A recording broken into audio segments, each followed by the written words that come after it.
ada beberapa tanda-tanda orang yang memiliki pagar gaib di dalam tubuhnya. Ini semua bisa seseorang miliki karena beberapa hal. Di antaranya karena memang seseorang yang memiliki pagar gaib ini, dia gemar melakukan tirakat-tirakat. Atau karena dia memang memiliki sebuah keilmuan yang turun-temurun dari leluhurnya. Ini bisa terjadi kepada siapa saja. Jadi ketika seseorang gemar melakukan tirakat seperti puasa mutih, puasa weton, ini dilakukan secara rutin, maka kemungkinan besar seseorang ini bisa memiliki pagar gaib. Karena dari tirakat-tirakat ini bisa mendapatkan banyak keistimewaan. Salah satunya yaitu mendapatkan pagar gaib. Kemudian bagi seseorang yang memiliki pagar gaib yang ia dapatkan dari leluhurnya secara turun-temurun, ini biasanya terjadi pada usia-usia tertentu. Ketika dianggap mapan, dianggap sudah siap, maka keilmuan ini masuk ke dalam tubuh seseorang. Lalu, apa saja tanda-tanda seseorang yang memiliki pagar gaib? Tanda yang pertama, mampu menangkal energi negatif. Jadi orang ini akan sulit untuk dikirim energi jahat seperti guna-guna maupun santet. Dia akan secara otomatis mampu menangkalnya.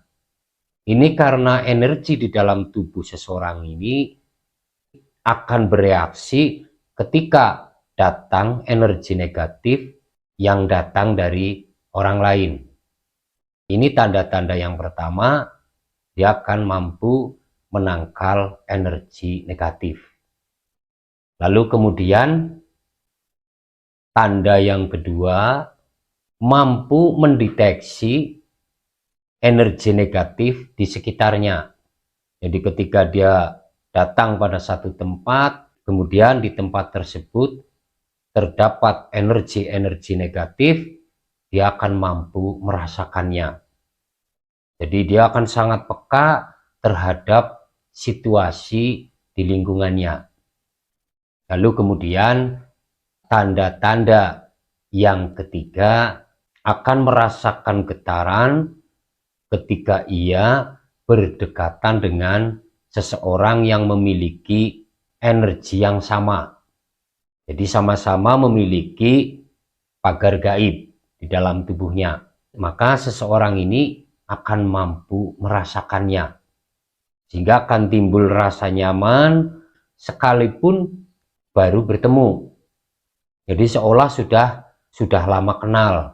Jadi ia akan merasakan nyaman, merasakan tenang, dan merasakan ada kecocokan satu sama lainnya. Ini tanda yang ketiga. Lalu kemudian tanda-tanda yang keempat.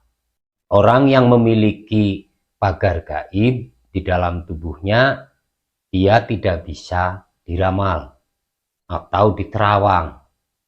Ketika seseorang ingin meramal atau menerawang orang yang memiliki pagar gaib ini, dia tidak akan mampu. Karena energi positif yang ada di dalam tubuh seseorang yang memiliki pagar gaib ini akan menolaknya, akan menghalau. Sehingga kemampuan seseorang untuk menerawang tidak berfungsi ketika berhadapan dengan orang yang memiliki pagar gaib. Lalu kemudian tanda-tanda yang kelima. Dia memiliki aura yang sangat tajam. Tajam terpancar dari dirinya. Ketika ada seseorang yang terbuka mata batinnya, ia akan mampu merasakannya. Orang yang memiliki pagar gaib ini akan tahu ketika seseorang di dekatnya ini memiliki kemampuan ataupun mata batinnya terbuka. Jadi dia akan merasakan dan akan tahu ini. Lalu kemudian tanda-tanda yang keenam, orang yang memiliki pagar gaib ini, dia tidak akan bisa dimasuki oleh makhluk yang lain. Dia tidak akan bisa kesurupan.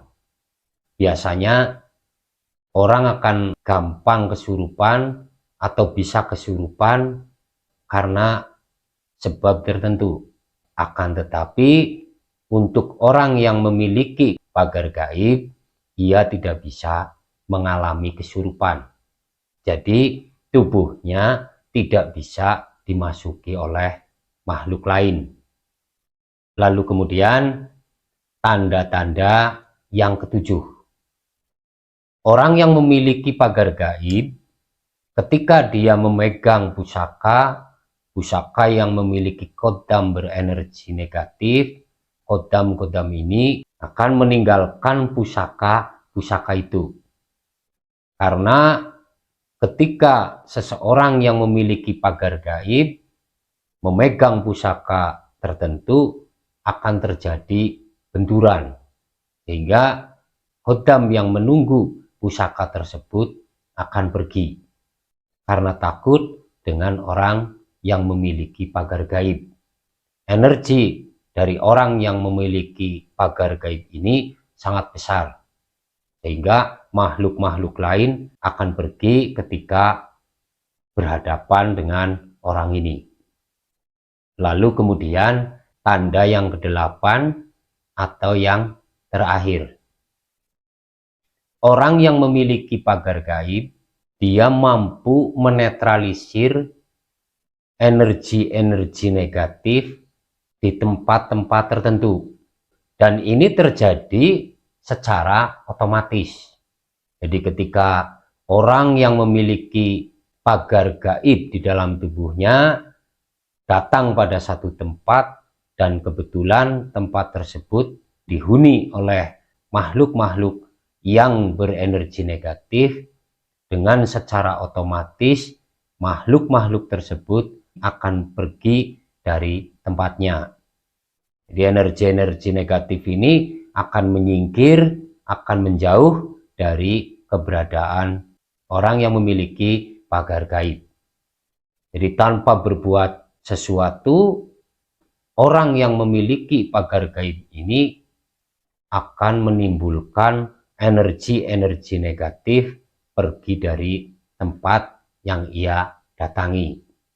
Inilah tanda-tanda seseorang yang memiliki pagar gaib. Tanda-tanda ini akan kita lihat pada orang-orang tertentu, orang-orang yang memiliki pagar gaib. Dan buat para pemirsa yang barangkali merasa bahwa memiliki tanda-tanda ini, itu sudah bisa dipastikan bahwa panjenengan memang memiliki pagar gaib. Seperti yang sudah saya sampaikan, pagar gaib yang dimiliki seseorang bisa ia dapatkan dari tirakat-tirakat. Atau mungkin dia datang kepada seorang guru, kemudian melakukan pengisian. Ini pun bisa, akan tetapi energinya tidak akan melebihi pagar gaib yang dimiliki oleh seseorang melalui tirakat atau yang ia dapatkan dari leluhurnya. Jadi pagar gaib yang didapatkan dari tirakat-tirakat dan yang ia dapatkan dari keilmuan leluhurnya yang secara turun-temurun, ini akan lebih besar dibandingkan energi pagar gaib yang didapatkan dari proses pengisian. Kodam leluhur dan arwah leluhur. Dua hal yang berbeda yang harus kita ketahui. Kalau kodam leluhur adalah keilmuan seseorang ketika di masa hidupnya. Setelah meninggal, lalu kemudian kodam ini mencari karakter yang sama, mencari weton yang sama. Ini kemudian kenapa kodam leluhur itu masuk ke dalam diri seseorang. Lalu arwah leluhur itu adalah orang yang pernah hidup dan sekarang sudah meninggal. Ini merupakan dua hal yang berbeda yang sama-sama bisa mendampingi anak cucunya yang ia inginkan dan yang ia pilih. Ciri-ciri orang yang di dalam tubuhnya sudah terisi oleh kodam leluhur, diantaranya seseorang ini memiliki kebiasaan yang tak wajar, memiliki kemampuan yang tidak pada umumnya. Dia memiliki kepekaan batin yang luar biasa. Ketika ada energi lain di sekitar dia, dia akan merasakannya. Dia juga memiliki insting yang sangat tinggi, kepekaan batin yang luar biasa, insting yang sangat tinggi, sehingga dia akan tanggap dan peka terhadap yang terjadi di sekitarnya. Ini salah satu ciri yang pertama. Lalu yang kedua, seseorang yang di dalam tubuhnya sudah terisi oleh kodam leluhur, dia juga memiliki kekuatan yang lebih dari orang pada umumnya. Terkadang tidak masuk di akal ketika dia melakukan aktivitas yang membutuhkan tenaga. Dengan kemampuannya ia akan tampak sangat kuat. Ini tanda yang kedua. Lalu kemudian tanda yang ketiga. Tanda yang ketiga ini biasanya orang ini akan memiliki emosi yang lebih. Terkadang berapi-api, emosional ketika menghadapi masalah. Ini biasanya terjadi pada ketika ia masih di usia muda. Karena mau tidak mau, seseorang yang di dalam tubuhnya sudah terisi oleh kodam leluhur ini, ya harus mampu mengendalikannya. Karena ketika seseorang yang memiliki kodam leluhur, kemudian ia tidak mampu untuk mengendalikannya, maka ini akan percuma, akan sia-sia. Karena kodam pendamping leluhur ini, ia tidak akan mau, tidak akan membantu, tidak akan bekerja, tidak mau membantu ketika wadah dari seseorang ini tidak baik. Ya, ini kemudian tanda yang keempat. Orang yang di dalam tubuhnya sudah terisi oleh kodam leluhur, dia memiliki daya sembuh yang luar biasa. Sekalipun orang ini tidak pernah belajar apapun, tapi dia tahu cara mengobati orang lain. Terkadang tampak begitu sangat sederhana. Ketika ada orang sakit, kemudian ia mencoba untuk menyembuhkan dengan hal-hal yang terkadang tidak istimewa. Hanya dengan sesuatu yang kecil, ia mampu menyembuhkan orang yang sakit. Ini dikarenakan kodam leluhur yang ada di dalam tubuh seseorang ini memiliki keilmuan yang tinggi. Berbeda ketika kodam leluhur ini memiliki ilmu yang biasa saja. Biasanya dia bisa memiliki daya sembuh, akan tetapi biasa-biasa saja, tidak begitu istimewa.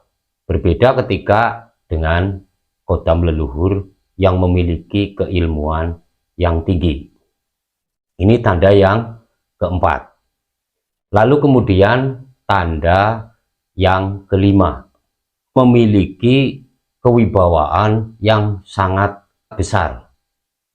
Orang di sekitarnya yang berhadapan dengan dia akan merasa segan karena kewibawaannya yang besar ini.